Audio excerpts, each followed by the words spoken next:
Hello everyone. तो क्या हाल चाल है आप सभी के। उम्मीद करते हैं सब अच्छे से होंगे एंड आप लोगों के एग्ज़ाम का तैयारी जो है वो भी अच्छे से होगा, है ना।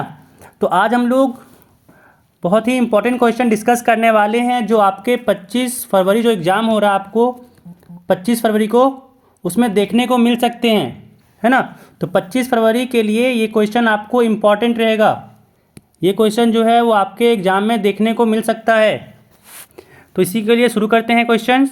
देखिए, पहला क्वेश्चन यहाँ बोला जा रहा है कि फ्रांसीसी उपनिवेशों में कौन सी प्रथा का उन्मूलन जैकोबिन शासन के क्रांतिकारी सामाजिक सुधार में से एक था, है ना। तो याद रखिएगा ऑप्शन बी होगा इसका, दास प्रथा। दास प्रथा, ठीक है। अगला सवाल यहाँ बोला जा रहा है कि लोकतांत्रिक शासन वाले देशों में किसका होना जरूरी माना जाता है। लोकतांत्रिक शासन वाले देशों में किसका होना जरूरी माना जाता है, ठीक है। तो दूसरा का ऑप्शन हो जाएगा बी, संविधान का होना जरूरी माना जाता है, ठीक है। अगला सवाल यहाँ बोला जा रहा है कि प्रारंभ में से ही फ्रांसीसी क्रांतिकारियों ने किस प्रकार के कदम उठाए जिसने फ्रांसीसी लोगों में एक सामूहिक पहचान की भावना पैदा हो सकती थी, है ना। तो तीसरा का आंसर हो जाएगा डी, इसमें से सभी। जल्दी जल्दी पढ़ते हैं, है ना। चौथा सवाल कि 1920 के दशक की शुरुआत में एक उग्र गुरिल्ला आंदोलन गुहेम की पहाड़ियों पर फैल गया। गुडेम भारत के किस राज्य में स्थित है। तो ऑप्शन सी होगा, आंध्र प्रदेश। जो गुडेम है वो आंध्र प्रदेश में स्थित है, ठीक है। अगला सवाल कह रहा है फ्रांस की मुद्रा, है ना, फ्रांस की मुद्रा की इकाई लिब्रे को किस वर्ष समाप्त कर दिया गया था। जो फ्रांस की मुद्रा है लिब्रे वो किस वर्ष समाप्त कर दिया गया था। तो पांचवा का ऑप्शन होगा 1794, ऑप्शन डी 1794 फ्रांस की मुद्रा, याद रखिएगा। चलेगा अगला सवाल यहाँ पे छठा नंबर, है ना, छठा नंबर। देखिए कह रहा है इसमें यहाँ पे कि भारत से अफीम का निर्यात कहाँ किया जाता है।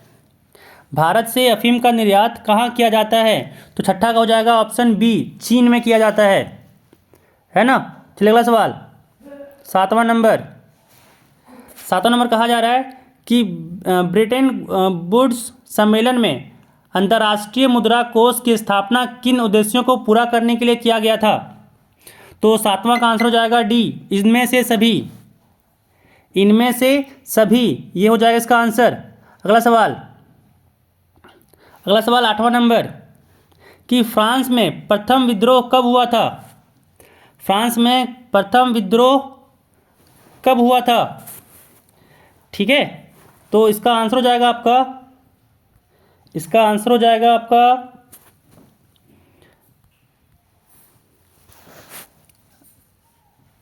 1830, जुलाई 1830, ऑप्शन डी हो जाएगा इसका, जुलाई 1830, याद रखिएगा, ठीक है। यहाँ पे 1830 होगा, तो जुलाई 1830 को प्रथम विद्रोह हुआ था। चलिए अगला सवाल देखिए, 9 नंबर यहाँ सवाल कह रहा है कि गुटेनबर्ग द्वारा मुद्रित पहली पुस्तक कौन सी थी।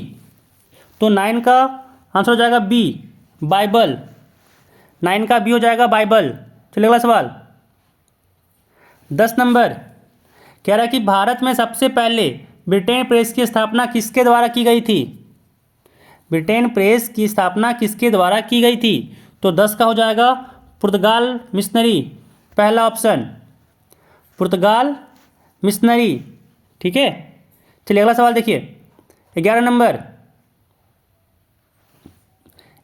सवाल कह रहा है निम्न में से कौन दो ज्वलनशील गैसों हाइड्रोजन और ऑक्सीजन का यौगिक है तथा वह ऊर्जा का मुख्य स्रोत बन सकता है। तो 11 का हो जाएगा सी, जल, ठीक है, सी हो जाएगा इसका जल। अगला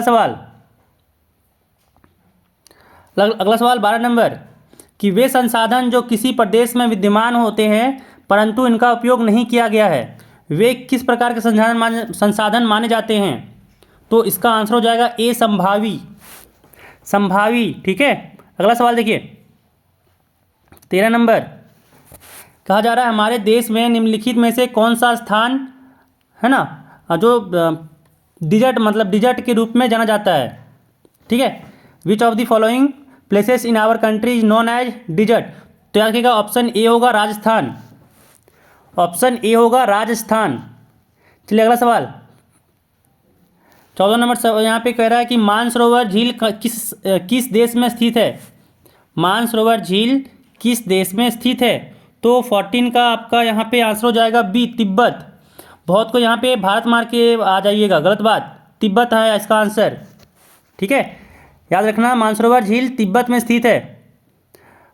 15 नंबर सवाल कह रहा है निम्न में से किसका मानना था कि बहुउद्देशीय परियोजनाओं के चलते भारत की कृषि और ग्रामीण अर्थव्यवस्था, औद्योगिक और नगरीय अर्थव्यवस्था समन्वित रूप से विकास करेगी। तो इसका आंसर होगा ए जवाहरलाल नेहरू, जवाहरलाल नेहरू। ठीक है, चलिए 15 नंबर सवाल, 15 नंबर सवाल। चलिए अगला सवाल देखिए 16 नंबर। कह रहा है जल का महत्व संसाधन के रूप में समझते हुए राष्ट्रीय जल संसाधन के द्वारा प्रथम राष्ट्रीय जल नीति किस वर्ष मनाई गई। तो यहाँ पे 16 का आंसर होगा ए 1987, 1987 में। अगला सवाल 17 नंबर। कह रहा है भारत में किस प्रकार की कॉफ़ी पैदा की जाती है जो अपनी गुणवत्ता के लिए विश्वविख्यात है। ठीक है, तो 17 का आपका आंसर हो जाएगा सी अरेबिका, अरेबिका कॉफ़ी। ठीक है, 18 नंबर, 18 नंबर देखिए कह रहा है यहाँ पे कि मैग्नेटाइट खनिज की विशेषता क्या होती है। मैग्नेट, ठीक है, तो इसका आंसर होगा 18 नंबर का आंसर हो जाएगा आपका इनमें से सभी, इनमें से सभी। ठीक है, चलिए 18 हो गया। 19 नंबर, 19 नंबर सवाल यहाँ पे कह रहा है कि मरमुगाओं पतन भारत के किस राज्य में स्थित है ना। तो 19 का आपका आंसर होगा सी गोवा में, गोवा में स्थित है। अगला सवाल 20 नंबर, 20 नंबर सवाल यहाँ पे कह रहा है कि सरकार को उत्तरदायी बनाने में निम्न में से कौन अपनी महत्वपूर्ण भूमिका निभाता है। तो 20 का आंसर हो जाएगा डी इनमें से सभी, जनता, राष्ट्रपति, स्थानीय सरकार, सब इसमें हो जाएगा। ठीक है ना, इसलिए ऑप्शन डी इनमें से सभी। अगला सवाल 21 नंबर सवाल यहाँ पे कह रहा है कि निम्न में से किस प्रकार की व्यवस्था में केंद्रीय सरकार राज्य सरकार को कुछ खास करने का आदेश नहीं दे सकती।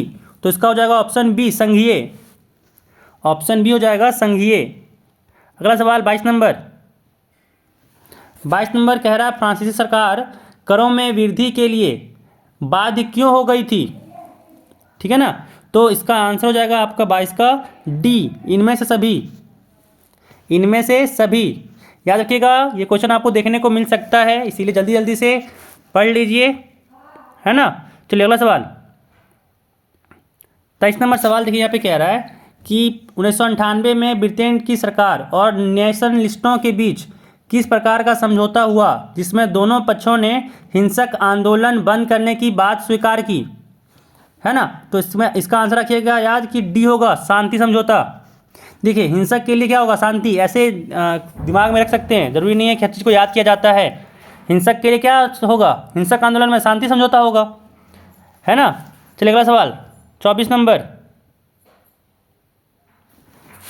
24 कह रहा है कि विश्व में किस प्रकार की विभिन्नता, है ना, आज बड़ी व्यापक हो चली है। तो 24 का हो जाएगा डी इनमें से सभी, 24 का हो जाएगा डी इनमें से सभी। चलिए अगला सवाल देखिए 25 नंबर यहाँ पे कह रहा है कि स्वर्गीय कांसीराम के नेतृत्व में 1984 में किस पार्टी का गठन हुआ था जो आज एक राष्ट्रीय पार्टी के रूप में जानी जाती है। तो इसका रखिएगा हो जाएगा सी बहुजन समाज पार्टी, बहुजन समाज पार्टी। चलिए अगला सवाल देखिए 26 नंबर कह रहा है किसी विशेष वर्ष में उत्पादित किस प्रकार की वस्तुओं को कुल राष्ट्रीय उत्पाद की संज्ञा दी जाती है ना। तो इसका आंसर आपका हो जाएगा, इसका आंसर हो जाएगा आपका सी सभी मध्यवर्तीय, एक सेकेंड, किसी विशेष वर्ष में उत्पादित किस वर्ष की वस्तुओं को कुल राष्ट्रीय उत्पाद की संख्या दर्शाती है? इसका हो जाएगा आपका डी, इनमें से सभी। इसका हो जाएगा आपका डी, इनमें से सभी, ठीक है ना, क्योंकि सभी वस्तुओं सेवाओं का, फिर सभी अंतिम वस्तुओं और सेवाओं का, सभी मध्यवर्ती वस्तुओं एवं सेवाओं का, है ना, तो ना पूरा एकदम इसका राष्ट्रीय कुल राष्ट्रीय उत्पाद कहला जाएगा, ठीक है ना, हो जाएगा इनमें से सभी। ठीक है, चलिए अगला सवाल। अगला सवाल यहाँ पे कह रहा है कि मुद्रा का प्राथमिक कार्य है, मुद्रा का प्राथमिक कार्य है, तो याद रखिएगा इसमें होगा विनिमय का माध्यम, विनिमय का माध्यम। ठीक है, चलिए अगला 28 नंबर। 28 नंबर कह रहा है कि सरकार द्वारा अवरोधों अथवा प्रतिबंधों को हटाने की प्रक्रिया को किस नाम से जाना जाता है ना, तो 28 को हो जाएगा आपका बी, उदारीकरण। 28 का बी हो जाएगा उदारीकरण, ठीक है ना। चलिए अगला सवाल। अगला यहाँ पे कहा जा रहा है कि भारत के सकल घरेलू उत्पाद का एक बड़ा भाग कौन सा क्षेत्र प्रदान करता है? ठीक है, तो 29 का हो जाएगा बी, सेवा क्षेत्र, सेवा क्षेत्र। अगला सवाल 30 नंबर कह रहा है यहाँ पे कि भारत का राष्ट्रीय उपभोक्ता दिवस कब मनाया जाता है? भारत का राष्ट्रीय उपभोक्ता दिवस कब मनाया जाता है? तो इसका आंसर होगा 30 का ए हो जाएगा 24 दिसंबर, 24 दिसंबर को मनाया जाता है। ठीक है, तो ये रहा आपके 30 क्वेश्चन जो आपको आपके एग्जाम 25 फरवरी को देखने को मिल सकता है। काफ़ी इंपॉर्टेंट क्वेश्चन है, इसको ज़रूर पढ़ लीजिएगा, ठीक है ना। ये वीवीआई क्वेश्चन है, इसको ज़रूर पढ़ के जाइएगा, आपके एग्जाम को हो सकता है देखने को मिल सकता है ना। तो ये वीडियो पसंद आया हो तो वीडियो को लाइक कर दीजिएगा, एंड अगर चैनल पर नए हैं तो चैनल को सब्सक्राइब कर लीजिएगा, क्योंकि ऐसे ही वीडियो आपको यहाँ पे देखने को मिलेगा, ठीक है। तो आज की वीडियो में बस, अभी के वीडियो में बस इतना ही, फिर मिलते हैं नेक्स्ट वीडियो में। Thank you.